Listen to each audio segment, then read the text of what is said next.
পাথরের হাত থেকে বাঁচতে হলে আমাকে নাগমণি লুকিয়ে রাখতে হবে।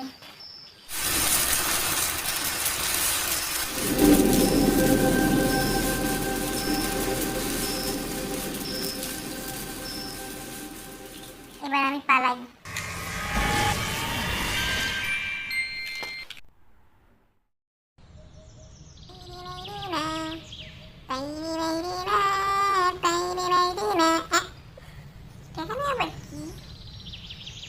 দেখি তো, হ্যাঁ এটা তো অনেক মহামূল্যবান কোনো পাথর মনে হচ্ছে। এক কাজ করি, বাসায় নিয়ে যাই, পরে দেখা যাবে।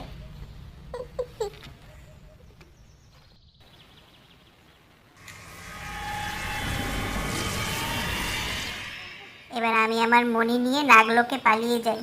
পৃথিবীর মানুষ অনেক দুষ্টু। আমার মণি কোথায় গেল? আমার নাগমণি কি কোনো সাপুড়ে নিয়ে গেল? না, দুষ্টু সাপুড়ে তো নেয়নি।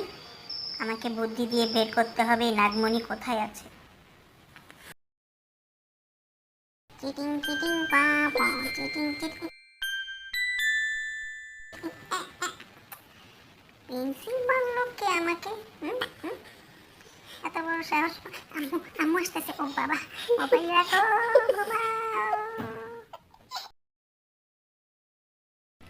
আমার ছেলেটা কত লক্ষ্মী, লাইটটা নিভিয়ে দিই।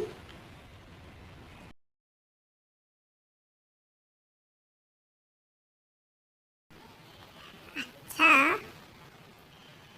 আমাকে পেন্সিল মেরে সাবধান করলো কে?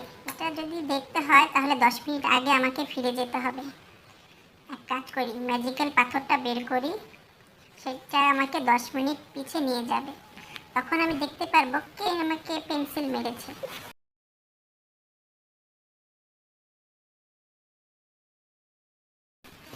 সেই ম্যাজিক্যাল পাথর, আমাকে 10 মিনিট পিছে নিয়ে যাও, আমাকে 10 মিনিট পেছনে নিয়ে যাও।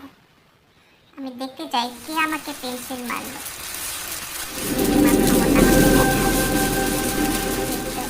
আমি মোবাইল দেখছি। আম্মু আম্মু আসতেছে, মোবাইল রাখ। আরে ও আচ্ছা, আমি নিজেই নিজেকে সাবধান করেছি। যাক, ভালো।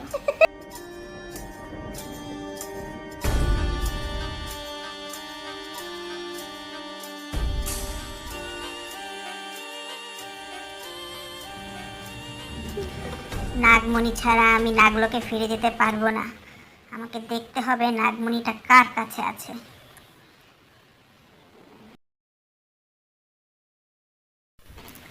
আমাকে দেখো এখন নাগমণি কার কাছে গচ্ছিত আছে। আমার সামনে সবকিছু তুলে ধরো। নাও, এই নাগমণিটাকে গুছিয়ে রাখো। আমি না আসতে কাউকে দিবে না, ঠিক আছে? বাহ, পাথরটা তো বেশ সুন্দর। এটা দিয়ে দামি গয়না বানানো যাবে। আচ্ছা, পরে করব, আপাতত এখানে রাখি। আমার হাতে এখন অনেক কাজ, পরে দেখব। আচ্ছা, তাহলে এই কাহিনী। আমাকে ওই ছেলের রূপ ধরে ওর বোনের কাছ থেকে নাগমণি উদ্ধার করতে হবে।